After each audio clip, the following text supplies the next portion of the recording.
அனைவருக்கும் வணக்கம். நான் உங்கள் முருகானந்தம், பெஸ்ட் அகாடமி பட்டுக்கோட்டையிலிருந்து. இன்றைய திருக்குறள்: அறிவின்மை இன்மையுள் இன்மை, பிரிதின்மை இன்மையா வையாதுலகு. அறியாமையே வறுமை பலவற்றுள் கொடுமையான வறுமையாகும் என்கிறார் தெய்வப்புலவர். அறியாமையை விட மிக கொடிய வறுமை இவ்வுலகில் ஏதுமில்லை என்கிறார். இந்த அற்புதமான திருக்குறளோடு நம்ம இன்றைக்கி வீடியோக்குள்ளே போகலாம். இன்றைக்கு நம்ம பெஸ்ட் ஐஏஎஸ் அகாடமி பட்டுக்கோட்டை அப்படிங்கிற யூடியூப் சேனலில் டெஸ்ட் நம்பர் 577, சரிங்களா, தமிழ் மாடல் எக்ஸாம் 3, இப்போ குரூப் 4 2025 மாற்றி அமைக்கப்பட்ட டிஎன்பிஎஸ்சி சிலபஸின் படி அமைந்த தமிழில் 3வது மாடல் எக்ஸாம் ஃப்ரீயாகவே நாங்கள் பண்ணோம். அதில் நம்ம அந்த ஃப்ரீ டெஸ்ட்டுக்கான லிங்க் வந்து நம்ம போஸ்ட்டில் இருக்குது, சரிங்களா. நீங்கள் நம்ம சேனலை ஓப்பன் பண்ணி சப்ஸ்கிரைப் பண்ணிவிட்டு பெல் ஐக்கனை கிளிக் பண்ணி ஆள் கொடுத்துட்டு அதுக்கப்புறம் நீங்கள் அதில் போஸ்ட் அப்படிங்கிற ஆப்ஷனை தேடினீங்கன்னா அதில் இருக்குது இந்த லிங்க்கு, சரிங்களா. ஸோ அதற்கான கிளாரிஃபிகேஷன் ஆன்சர் கீ தான் உங்களுக்கு நான் இந்த வீடியோவில் பார்க்க போகிறேன். ஸோ இந்த வீடியோவை நீங்கள் போட்டித் தேர்வுக்கு தயாராகக்கூடிய மாணவ செல்வங்கள் பார்ப்பதனால ஒரு பர்ஃபெக்ட் ரிவிஷனாக இருக்கிறதுக்கான வாய்ப்புகள் இருக்குது. ஏதாவது தெரியாத விஷயங்கள் இருந்தால் கூட அதை அப்டேட் பண்ணுறதுக்கான வாய்ப்புகளும் இருக்கிறது. ஓகே, இப்போது ஃபஸ்ட் கொஸ்டின் பாருங்கள். புதுமை, அதாவது சேர்த்து எழுதுக. புதுமை ப்ளஸ் உயிர் ப்ளஸ் ஊட்டு அப்படின்னு இருக்கு இல்லையா. அப்போது இது வந்து ஆன்சர் என்ன? புத்துயிர் ஊட்டு. புத்துயிர் ஊட்டு, புதுமை ப்ளஸ் உயிர் ப்ளஸ் ஊட்டு, புத்துயிர் ஊட்டு. இதுக்கு வந்து கரெக்டாக பிரிக்கணும், கரெக்டாக சேர்க்கணும் அப்படின்னா அதற்கு புணர்ச்சி விதிகள் தெளிவாக தெரியணும். புணர்ச்சி விதிகள் பற்றி 2 வீடியோ நான் போட்டிருக்கேன், டிஸ்கிரிப்ஷனில் தர்றேன். ஸோ அதை நீங்கள் பார்த்து பயன்பெறுங்கள். அடுத்தது உடற்குண்டாம். உடற்குண்டாம் எப்படி பிரிப்பீங்க? உடற்கு ப்ளஸ் உண்டாம், சரிங்களா. இந்த உயிர்வரின் உக்குரல் மெய்விட்டு ஓடும், இந்த கூவில் உள்ள ஊ ஓடி போயிடும், இக்கு ப்ளஸ் ஊ கூ, அப்போ உடற்குண்டான் அப்படின்னு மாறும். என்றாகடியமான. என்றாகடியமான. ஆகடியம் அப்படிங்கிற சொல்லுக்கு என்ன பொருள்? ஆகடியம் என்றால் ஏளனம் என்பது பொருள். ஏளனம், ஏளனம் பண்ணுறது, எள்ளி நகையாடுதல்னு சொல்கிறோம் இல்லையா, ஏளனம். ஓகேவா, ஏளனம் செய்வது. என்றாகடியமான, இதற்கான இதை எப்படி பிரிக்கிறது அப்படி சொல்லி பார்த்தீங்கன்னா என்று ப்ளஸ் ஆகடியம் ப்ளஸ் ஆன, சரிங்களா. என்று ப்ளஸ் 3 சீராக பிரிக்கலாம். அடுத்து பண்பெனப்படுவது. பண்பெனப்படுவது எப்படி பிரிக்கலாம்னா பண்பு ப்ளஸ் எனப்படுவது அப்படின்னு பிரிக்கணும். ஓகே, அடுத்தது சந்திப்பிழை நீக்கிய தொடர் எது அப்படின்னு சொல்கிறாங்க. இதில் மரப்பெட்டிக்கு இந்த இடத்துல இப்போ வரும் இரும்பு சாவி. So answer A. சந்திப்பிழை இல்லாத தொடரை கண்டுபிடிக்க. தமிழ்நாட்டை சேர்ந்தவர். இந்த மாதிரி 2ஆம் வேற்றுமை உருபு வெளிப்படக்கூடிய இடங்களில் வழிமிகும். இப்போ தமிழ்நாட்டை சேர்ந்தவர். சந்திப்பிழை இல்லாத தொடர் எது? இதில் ராமன் காட்டிற்கு சென்று பழங்களை பறித்தான். ராமன் காட்டிற்கு சென்று பழங்களை பறித்தான். லிசன் பண்ணுங்களேன். ராமன் காட்டிற்கு சென்று பழங்களை பறித்தான், இதுதான் சரியானது.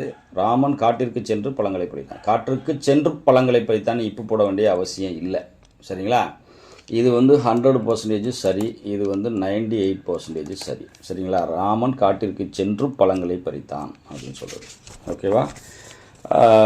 இந்த சந்திப்பிழையை பொறுத்தவரை இன்னும் நிறையா டிஸ்பியூட் வந்து தமிழறிஞர்களுக்கிடையே இருந்துக்கிட்டு தான் இருக்குது. ஸோ இருந்தாலும் நம்ம பேச்சு வழக்கில் ராமன் காட்டிற்கு சென்று பழங்களை பறித்தான், காட்டிற்கு சென்று பழங்களை பறித்தான், அதில் சென்று பழங்களை பறித்தான் அப்படிங்கிறது சொல்கிறதில்ல. ஸோ ஆன்சர் டெல்லி என்பதை எடுத்துக்கொள்ளலாம். அடுத்தது சந்திப்பிழையற்ற தொடரை தேர்க. 8ல் வந்து என்னை பார்த்து கற்றுக்கொள்ள சொல். இதை டெல்லி எடுத்துக்கலாம். என்னை பார்த்து கற்றுக்கொள்ள சொல் எல்லாத்துலேயுமே நம்ம போட்டு எழுதலாம். அடுத்தது ஓடா குதிரையை, அதாவது சந்திப்பிழை இல்லாத தொடரை தேர்க அப்படின்னு சொல்கிறாங்க. இதில் ஈறுகட்ட எதிர்மறை பெயரெச்சத்திற்கு பின்னாடி வழிமிகும். ஓடா குதிரையை இனி தனி அப்படிங்கிற வார்த்தைகளுக்கு பின்னாடி வழிமிகும். இனி அப்போ இந்த இடத்துல இத்து தான் போட்டாகணும். தொட்டு பார்க்கக்கூடாது. ஸோ டெல்லி ஆன்சரு பர்ஃபெக்டாக இருக்கும். ஓடா குதிரையை இனி தொட்டு பார்க்கக்கூடாது அப்படி சொல்லி. அப்புறமேல ஒளி வேறுபாடு அறிந்து சரியான பொருளை தேர்வு செய்க அப்படின்னா இங்கே பாருங்கள். வலி என்றால் என்ன? வலிமை.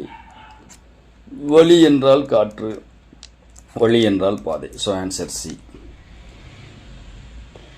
ஒளி வேறுபாடு அறிந்து சரியான பொருளை கண்டறிக. அடுத்ததில் இதில் பாருங்களேன். காலை என்றால் காலை பொழுது, காலை என்றால் எருது. அப்போது டெல்லி ஆன்சர் கரெக்டாக இருக்குது. அடுத்தது கோல். கோல் கோல் அப்படிங்கிறது குச்சி, சரிங்களா? இது கோளுங்கிறது கோழி சொல்கிறதுன்னு சொல்லுவோம், புறங்கூறுதல். ஓகேவா? அப்போ ஆன்சர் ஏ. வினாயன் 13. ஒளி வேறுபாடறிந்து சரியான பொருளை ஆண் ஆண் இதில் ஆண் என்றால் பசு என்பது பொருள், சரிங்களா? ஆண் என்றால் ஆண் மனிதன், ஆண் என்றால் என்ன? பசு என்பது பொருள். ஓகேவா? அப்போ பசு மனிதன் 2 சொல்லிங்கன்னா அதை பார்த்துங்க. வா என்ற வேர் சொல்லை எதிர்மறை வினைமுற்றாக்குக. இதில் வருவான் அப்படின்னாலும் அது எதிர்கால வினைமுற்றுன்னு சொல்லலாம், சரிங்களா? வாரார் அப்படின்னா வரமாட்டார் அப்படின்னு அர்த்தம். ஸோ இது எதிர்மறை வினைமுற்றாக எடுத்துக்கொள்ளலாம் 14க்கு, சரிங்களா? அது வேர் சொல்லை வினைமுற்றாக்குக.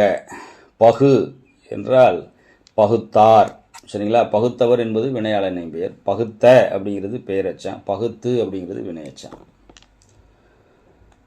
அடுத்தது செய் என்ற வேர் சொல்லை தொழிற்பெயராக்குக. செய் என்ற வேர் சொல்லை தொழிற்பெயராக்குக அப்படின்னா செய்தல், செய்தல். தேர்வு எழுதினால் வினைச்சொல்லுக்கு ஏற்ற வேர் சொல்லை கண்டுபிடிங்க. எழுதினால் என்பதோடைய வேர் சொல் வந்து எழுது. இதில் எழுதிய என்பது பெயரெச்சம், எழுதி என்பது வினையச்சம், எழுதுதல் என்பது தொழிற்பெயர், சரிங்களா? வேர்ச்சொல் என்பது எப்போதுமே கட்டளை சொல்லாகத்தான் இருக்கும். வேர்ச்சொல்லுக்கு நான் தனியாக வீடியோ போட்டிருக்கேன், நீங்கள் டிஸ்கிரிப்ஷனில் நான் லிங்க் தரேன், நீங்கள் ஃபாலோ பண்ணி பார்த்துங்க. பிறமொழி சொல்லற்ற வாக்கியத்தை தருக. இதில் இறைவன் திருவருள் கிடைக்கும், இறைவன் திருவருள் கிடைக்கும், இதுதான் வந்து சரியானது. Bombay. B for Bombay, D for Delhi. Pronunciation உங்களுக்கு பிரச்சனை வருங்கிறதுனால. பிறமொழி சொல்லற்ற வாக்கியத்தை தருக. இதில் நான், இதில் வந்து பார்த்தீங்கன்னா நான் நண்பகல் உன்னை சந்திப்பேன், இதுதான் பர்ஃபெக்டாக இருக்குது, சரிங்களா? மதியங்கிறதெல்லாம் வேண்டாம், நடுப்பகலும் வேண்டாம். ஸோ நண்பகல் அப்படிங்கிறத எடுத்துக்கலாம். ஓகே. அடுத்தது பிறமொழி சொற்களை நீக்கி எழுதுக அப்படின்னு சொல்லியிருக்காங்க. இதில் வந்து மக்கள் அனைவரும் வந்தனர், இந்த ஆப்ஷன் பாருங்கள், இது சரியாக இருக்குது. மக்கள் அனைவரும் வந்தனர். கீழ்கண்டவற்றுள் தவறான இணை எது அப்படி சொல்லி கேட்குறாங்க. இதில் வந்து அவசரம் என்றால் விரைவு தான். மீனாட்சி அப்படிங்கிறதுனா, மீனாட்சி அப்படின்னாலே மீனை போன்ற கண்ணை கொண்டவள், கண்ணை உடையவள் அப்படின்னு தான் அர்த்தம். அங்கேயற்கண்ணி அப்படின்னாலும் அம் ப்ளஸ் கயல் ப்ளஸ் கன்னி. அங்கேயற்கண்ணி எப்படி பிரிப்பீங்க? அம் ப்ளஸ் கயல் ப்ளஸ் கன்னி, அதாவது அழகிய கயல் போன்ற கண்களை உடையவள். அதே மாதிரி தான் மீனாட்சி என்றால் மீன் போன்ற கண்களை உடையவள், சரிங்களா? அது ரெண்டும் சேம் தான். அதாவது தவறான இணை தான் கேட்டிருக்காங்க. பிரார்த்தனை என்றால் வழிபாடு தான், சரிங்களா? இதில் ஜதை அப்படின்னா ஜோடி அப்படிங்கிற பொருளும் இருக்குது, சரிங்களா? ஆனால் ஜதை என்றால் 2 சிங்கங்கள் இருக்கக்கூடிய நிலையை குறிக்கும், சரிங்களா? அதே மாதிரி ஜோடியையும் குறிக்கும். இந்த மாதிரி கொஷின் செட் பண்ணுறது வேண்டியதில்லை. பட் இருந்தாலும் இதில் 3மே ரொம்ப 100% பர்ஃபெக்டாகவும், இந்த ஜதை மட்டும் ஒன்றுக்கு மேற்பட்ட பொருளை தருகின்ற காரணத்தினால இதை நம்ம ஆப்ஷனாக எடுத்துக்கலாம். 21க்கு ஆன்சராக எடுத்துக்கலாம், டெல்லி, சரிங்களா? அடுத்து பண்பிலான் என்பதன் எதிர்ச்சொல் என்ன? பண்பிலான் அப்படின்னா பண்பு இல்லாதவன், சரிங்களா? அப்போ பண்பு உள்ளவன் தான் அதற்கான எதிர்ச்சொல்லாக இருக்கும், சரிங்களா? பண்பு கொண்டவன். எழுந்தான் என்பதன் எதிர்ச்சொல் என்ன? இதெல்லாம் உங்களை குழப்பக்கூடிய அளவில் அமை. எழுந்தான் அப்படின்னா விழுந்தான் அப்படிங்கிறது தான் எதிர்ச்சொல். எப்படி சார்? அமர்ந்தான் அப்படிங்கிறதுக்கான எதிர்ச்சொல் என்ன அப்படின்னா நின்றான். அமர்ந்தான் என்றால் நிற்பவன் தான் அமர்வான், அமர்ந்தவன் தான் எழுவான், சரிங்களா? ரைட்டு. அதில் வந்து இதில் அமர்ந்தவன் தான் எழுவான்னு சொன்னோடனே நீங்கள் இங்கே போயிடக்கூடாது சார், இது எழுந்தான் தான் அப்படிங்கிற மாதிரிலாம் சொல்லக்கூடாது, அதில் ஆப்ஷன்லேயே இல்லை. அடுத்தது உட்கார்ந்தான் அப்படின்னா உட்கார்ந்தவன் என்ன பண்ணுவான்? உட்கார்ந்தான் எழுந்திருவான், சரிங்களா? உட்கார்ந்தான் அப்படின்னா என்ன பண்ணுவான்? நின்றான்னு கூட சொல்லலாம். நின்றான், நின்றானுக்கு எதிர்ச்சொல் என்ன? உட்கார்ந்தான். நின்றவன் உட்காருவான், சரிங்களா? அப்படி பார்த்தோம்னா. அடுத்தது விழுந்தான் தான் எழுந்தான்னு சொல்லிட்டேன். அடுத்து கிடந்தானுக்கு வந்து என்ன சொல்லலாம்? கிடந்தான்னா என்ன சொல்லலாம்? சென்றான். கிடந்தான்னா ஒரே இடத்துல நிலையாக கிடக்கிறது, சரிங்களா? சென்றான். அல்லது என்ன சொல்லலாம்? நடந்தான் அப்படி சொல்லலாம். அல்லது கிடந்தான்னு சொல்லி இன்னொன்று உருண்டான்னு கூட சொல்லலாம். நிலையாக இருக்கிறது இயங்கிறது, இதுதான் வித்தியாசம். அப்போ எழுந்தான் அப்படிங்கிறதுக்கு விழுந்தான், விழுந்து எழுகிறான்டா அப்படின்னு சொல்லுவாங்க இல்லையா? ஸோ விழுந்தான் என்பதற்கு எழுந்தான் என்பதற்கு விழுந்தான், விழுந்தான் என்பதற்கு எழுந்தான் தான் நீங்கள் சொல்லி ஆகணும், வேறு வழி இல்லை. ஓகே. அதற்கு பிறகு நேசமுற விண்ணப்பம் செய்ய அது நேர்ந்தார். இப்போ நேர்ந்தார் என்றால் வந்து உடன்பட்டார் அப்படின்னு சொல்லி பொருள். சரிங்களா? அப்போ உடன்பட்டார் அப்படின்னா அதற்கு என்னது? மறுத்தார் என்பதுதான் எதிர்ச்சொல். அடுத்து மல்லல் குருத்தை ஈரும் பொழுதில் வாளரா வென்று மல்லல் எதிர்ச்சொல் தருக்கு. அப்போ மல்லல்னா என்ன? வளமான அப்படிங்கன்னு பொருள். சரிங்களா? அப்போது மல்லல் இந்த இடத்துல என்ன சொல்லலாம்? இது வந்து எதிர்ச்சொல் தான் கேட்குறான். சரிங்களா? அதனால் இது தப்பு. அப்போ என்ன? காய்ந்த. சரிங்களா? காய்ந்த அப்படிங்கிறத எடுத்துக்கலாம். வரையன்றிருக்கு, அது சரியா இல்லை. ஸோ வளமான அப்படின்னா இந்த இடத்துல வரிய அல்லது வறுமை அப்படிங்கிற மாதிரி போட்டுருந்துச்சுன்னா கூட நம்ம அதை எடுத்துக்கலாம். ஸோ காய்ந்த அப்படின்னாலும் வறுமை என்பது தான் பொருள், அப்படி கூட எடுத்துக்கலாம். இது வரைய அப்படிங்கிறது இருக்கனால. அடுத்து மோ என்னும் எழுத்து குறிக்கும் பொருள் என்ன அப்படின்னா முகர்தல். சி ஓரெழுத்து ஒரு மொழிக்குரிய பொருளை காண்க. இதில் ஈ என்ன? ஈ என்றால் கொடு. நிறைய பொருள்கள் இருக்குது. பொருந்தா சொல்லை தேர்ந்தெடு. இதில் இது எல்லாமே ஒரே பொருளை தாங்க தரோம். ஆனால் பிடி அப்படின்னா பெண் யானை அப்படின்னு பேர். பெண் யானை. மற்ற எல்லாமே ஆண் யானையாக எடுத்துக்கொள்ளலாம். சரிங்களா? பிடி என்றால் பெண் யானை. களிரினாலும் யானை தான், வேளம்னாலும் யானை தான், கரியினாலும் யானை தான், பிடினாலும் யானை தான். பெண் யானைங்கிறதுனால இதை பிடியை எடுத்துக்கலாம் இங்கே ஆன்சரை. பொருந்தா சொல்லை கண்டறிக. இதில் மங்கை மடந்தை அறிவை தெரிவை பேரிளம்பன். சரிங்களா? மங்கை மடந்தை அறிவை தெரிவை. மங்கை மடந்தை அறிவை தெரிவை. ஒரு நிமிஷம் இருங்க.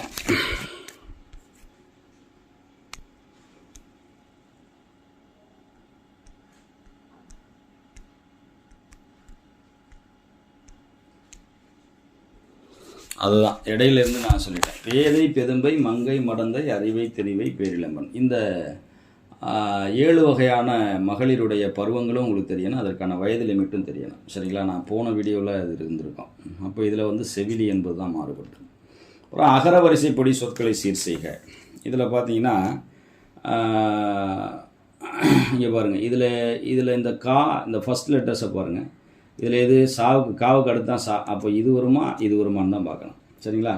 அப்போ இங்கே சம்மதம், இங்கேயும் சம்மதம். இங்கே வந்து நா, இங்கே வந்து தா. அப்போ நான் வருமா தா வருமா? தாவுக்கு எடுத்தானே நான் வரணும் இல்லையா? அப்போ ஆன்சர் என்ன? டெல்லி அப்படின்னு சொல்லிட்டு. அகர வரிசைப்படி சொற்களை சீர் செய்க. 31வது கொஸ்டின் வந்து பார்த்தீங்கன்னா இதற்கு வந்து தாளம், பூகம்பம், யாகம், வேளம். மரபு பிழைகள் அற்ற தொடரை குறிப்பிடுக. இதில் இது வந்து திராட்சை குலை அப்படின்னு தான் சொல்லுவாங்க. திராட்சையை மரபு பிழைகளை நீக்கிட்டு சொல்லணும். அப்போ வந்து சிங்க குருளை இதான் நீக்கிய சொல். சரியான சொற்றொடரை தேர்ந்தெடு அப்படின்னு சொல்கிறாங்க. இதுக்கு வந்து ராமன் அம்பு எய்தினான், இதுவும் சரிதான். ராமன் அம்பை எய்தினான், இதுவும் சரிதான். சரிங்களா? இங்கே இது வந்து பெரும்பாலும் இது பேச்சு வழக்கில் இப்படி தான் சொல்லுவாங்க. சரி, எழுத்து வழக்கில் இப்படி தான் சொல்லுவாங்க, பேச்சு வழக்கில் இப்படி சொல்லுவாங்க. சரிங்களா? ஸோ ரெண்டுமே சரிதான், ஒன்றும் இது கிடையாது. So C and D correct. அடுத்தது 2ஆம் வேற்றுமை உறுப்பு வெளிப்பட்டு வருது, மறைந்து வருகிறது. அடுத்து 35வது வினாவுக்கு பார்த்தீங்கன்னா கூலம் என்றால் தானியம். சரிங்களா? முதுகுறவர் என்றால் பெற்றோர், வலி என்றால் காற்று, பெற்றம் என்றால் பசு. சரிங்களா? அப்போ எப்படி வரணும்? ஆன்சர் எப்படி வரணும்னு பாருங்கள். கூலத்துக்கு வந்து ஆன்சர் என்ன? 1வது இடத்துல 4 இருக்குது. ஸோ 4, 3, 1, 2. சரி, அடுத்தது சொற்பொருள் வந்து பாருங்கள். கனகம் என்றால் பொண்ணு, மேரு என்றால் இமயமலை, குருசு என்றால் சிலவை, அல்லி என்றால் இரவு. அப்போ இதன் மாதிரி எங்கே இருக்குது? இது மாதிரி எங்கே இருக்குன்னா சியில் இருக்குது. 3, 4, 1, 2 அப்படின்னு சொல்லியிருக்கு. அடுத்தது கீழ்கண்டவற்றில் பொருந்தா இணையை தேடுக அப்படின்றாங்க. மிடிமைனா வறுமை தான், வதுவைனா திருமணம் தான், அழல்னா நெருப்பு தான். சரிங்களா? நரைனா வெள்ளை இல்லை, நரைனா மனம் என்பது பொருள். நரைனா என்ன? மனம். ஓகேவா? மனையழகு வல்லைக்கு உறங்கும் வளநாட. அழகு என்பதன் பொருள் வந்து கோழி அப்படின்னு சொல்லுவாங்க. சரிங்களா? திணையளவு படித்தால் நீண்ட பனையளவு காட்டும் அப்படின்னு சொல்லி திருக்குறளை கபிலர் சொல்லியிருப்பார். திணையளவு போதா சிறுபுல் நீர் நீண்ட பனையளவு காட்டும் படித்தால் மனையழகு வல்லைக்கு உறங்கும் வளநாடா அப்படிங்கிற மாதிரி எழுதியிருப்பார். ஸோ அடுத்தது நிலவுடன் டேஸ் டேஸ் அழகாக காட்சியளிக்கிறது, வளர்பிறை விரிவானம் சொல்கிறாங்க. அப்புறமேல மாடு வயலில் புல்லை மேய்ந்தது, தொடரில் உள்ள வினைமுற்றியது மேய்ந்தது. இதில் சரியான சொற்றொடரை காண்க. மன்னன் எவ்வளியோ மக்கள் அவ்வளியே, அதான் சி. உரிய முறையில் அமைந்த சொற்றொடர் எது? அதாவது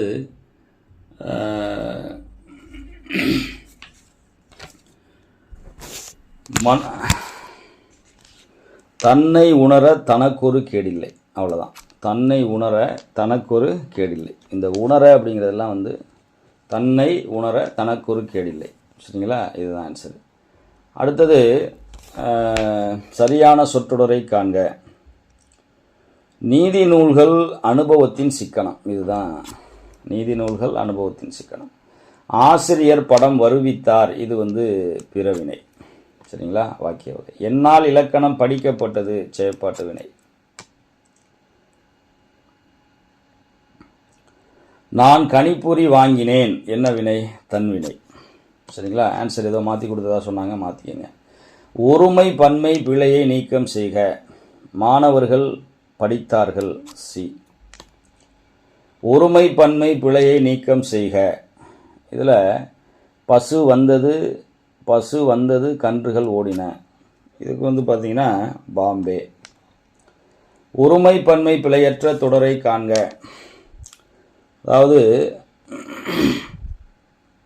கண்ணகி சிலம்பை உடைத்தாள், ஏ. வாக்கியத்தில் உண்டாகும் பிழைகளை நீக்குக. அதை செய்தது நான் அல்லேன் அப்படின்னு சொல்லணும். அதை செய்தது நான் அல்லேன் அப்படின்னு சொல்லணும். வாக்கியத்தில் உண்டாகும் பிழைகளை நீக்குக. இதுக்கு இப்போ இந்த மாதிரி ஒருமை பெண்மை பிழைகள், இது வாக்கியத்தில் உண்டாகும் பிழைகள், இதுக்கெல்லாம் நான் தனியாக வீடியோ போட்டிருக்கேன்.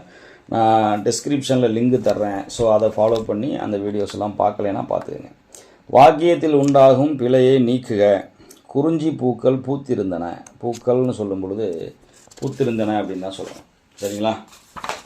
ஓகே. அடுத்தது சரியான விலங்குகளின் இளமை மரபு பெயரை கண்டுபிடிக்க அப்படின்னு சொல்கிறாங்க. இதில் மான் கன்று தான் சரியாக இருக்கிறது. மான் கன்று, யானை கன்று, அணில் பிள்ளை, கழுதை குட்டி. பொருளுக்கேற்ற வினைமரபு கூறுக. இதில் சரியானது வந்து கூரை வேயின்னு சொல்லணும், படம் வரைன்னு சொல்லணும், தீ வந்து மூட்டுன்னு சொல்லணும், உமி கருக்குங்கிறது சரி, சரிங்களா? ஓகே. அடுத்தது சரியான நிறுத்தற் குறியீடுக அப்படின்னு சொல்கிறாங்க. இதில் பாருங்கள், சட்டத்தை மதிப்போம், இந்த இடத்துல அரைப்புள்ளி வந்திருக்கு.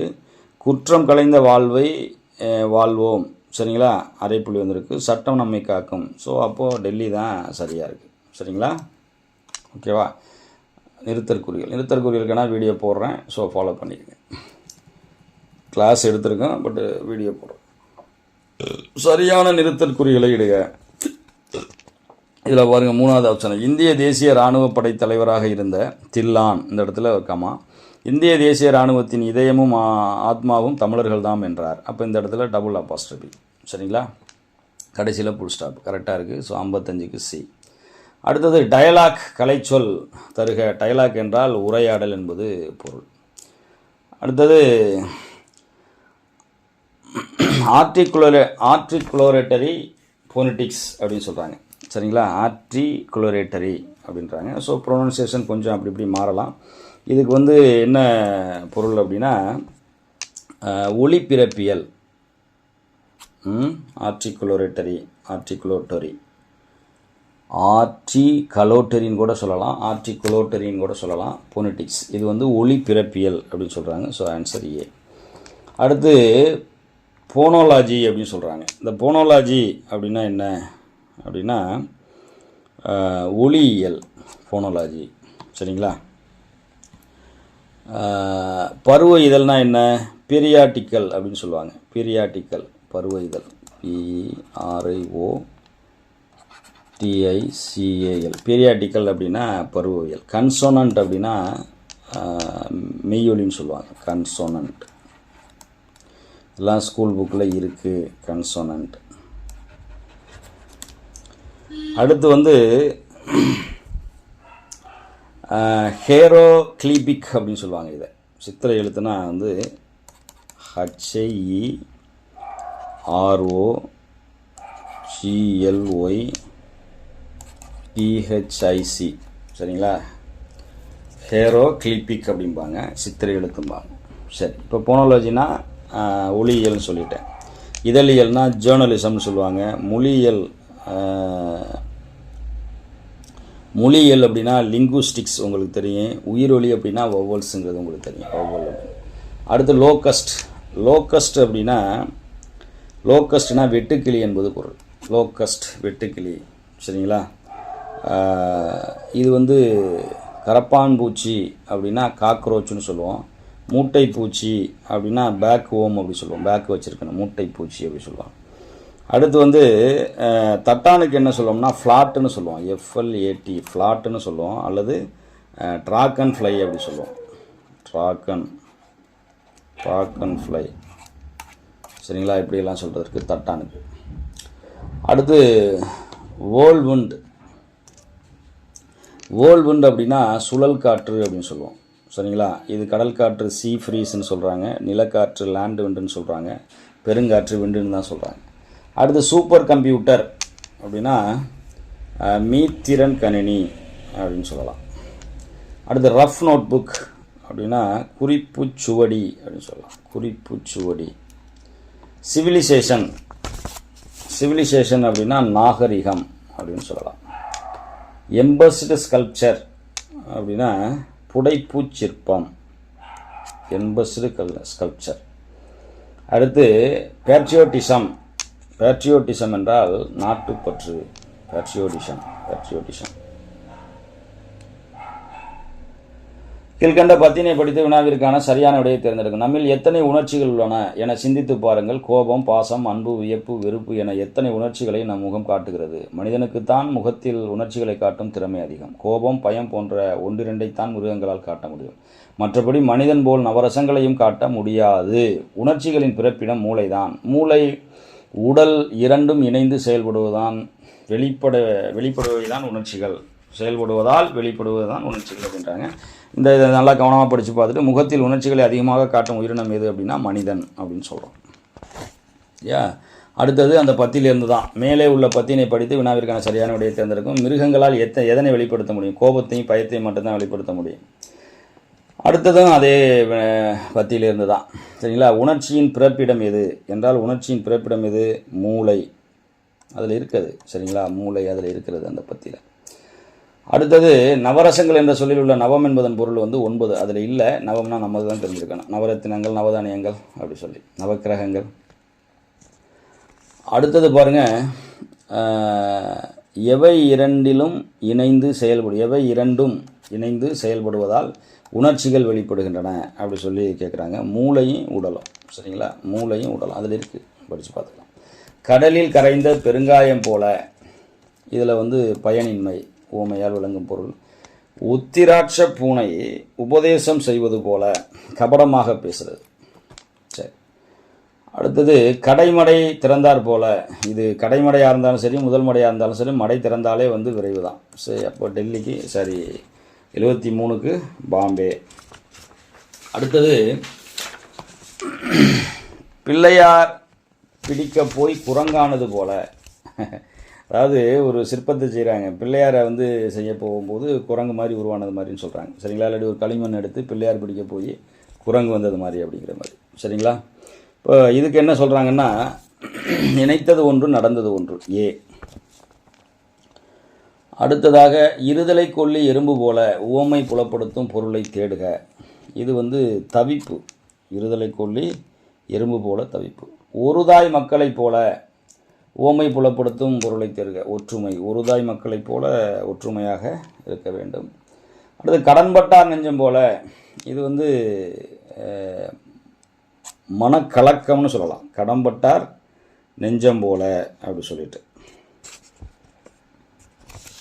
அடுத்தது தாமரை இலை தண்ணீர் போல அப்படின்னா பற்றற்ற நிலை. அதாவது ரெண்டும் ஒட்டிக்காது. தாமரை இலையில் தண்ணி ஒட்டவே ஒட்டாது, அதனால பற்றற்ற நிலை.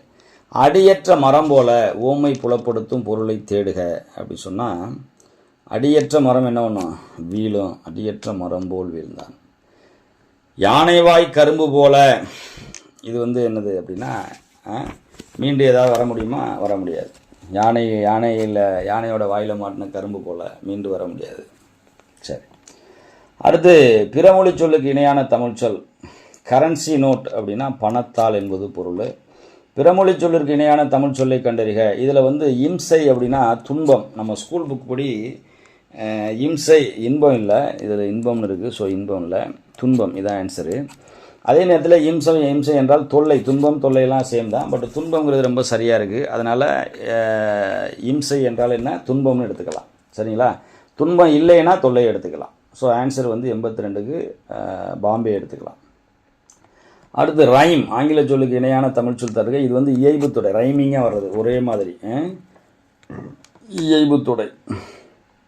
அப்புறமேல ரோபோட், ஆங்கில சொல்லுக்கு இணையான தமிழ் சொல் இயந்திர மனிதன், இயந்திர மனிதன். பிறமொழி சொற்கள் கலவாத தொடரை கண்டுபிடிக்க. இதில் வானூர்தி ஓர் அறிவியல் ஆக்கம். சரிங்களா? இதில் சமஸ்தானம் சொல்லி வந்திருக்கு, முக்கியஸ்தர் வந்திருக்கு, ஷாப்பிங் வந்திருக்கு. அப்போ இதுதான் சரி, பாம்பே. அடுத்தது அறத்துப்பாலில் அமைந்துள்ள இயல்கள் அப்படி சொல்லி பார்த்தோம்னா அறத்துப்பாலில் பாயிரவியல், இல்லறவியல், துறவரவியல், ஊழியல். சரிங்களா? இது ஓகே. அடுத்தது செவிக்குணவாவது எது? கேள்வி. செவிக்குணவு இல்லாத பொழுது சிறிது வயிற்றுக்கும் ஏற்படும் சொல்லுவாங்க, கேள்வி செல்வம்.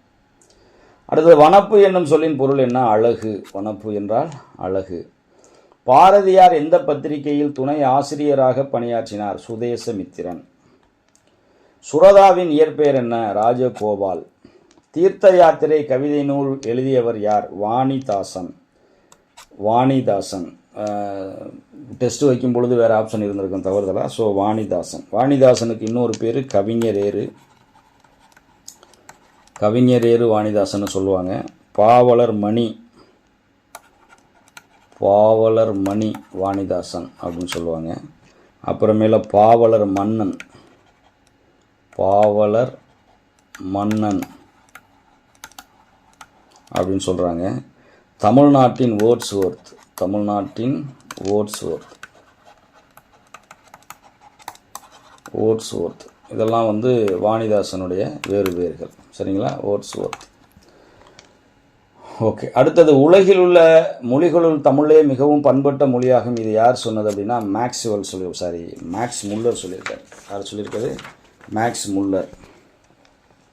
அடுத்து திருவிக்கா அவர்கள் ஆசிரியராக பணியாற்றிய பத்திரிகை எதுனா தேசபக்தன், நவசக்தி, திராவிடன். நான் ஒரே ஒரு ஆப்ஷன் மாற்றிருக்கேன். ஸோ திராவிடன். அப்போ எல்லாமே தான், மேற்கண்ட அனைத்தும் எல்லாத்துலேயுமே. தேசபக்தனில் 2 ஆண்டுகள் இருந்திருக்காரு, மற்றதுல எல்லாம் ஆசிரியராக இருந்திருக்கார். கான்ஸ்டாண்டின் ஜோசப் பெஸ்கி என்பது யாருடைய இயற்பெயர் என்றால் வீரமாமுனிவருடைய இயற்பெயர். தமிழில் தோன்றிய முதல் அகராதி எது என்றால் சதுர் அகராதி.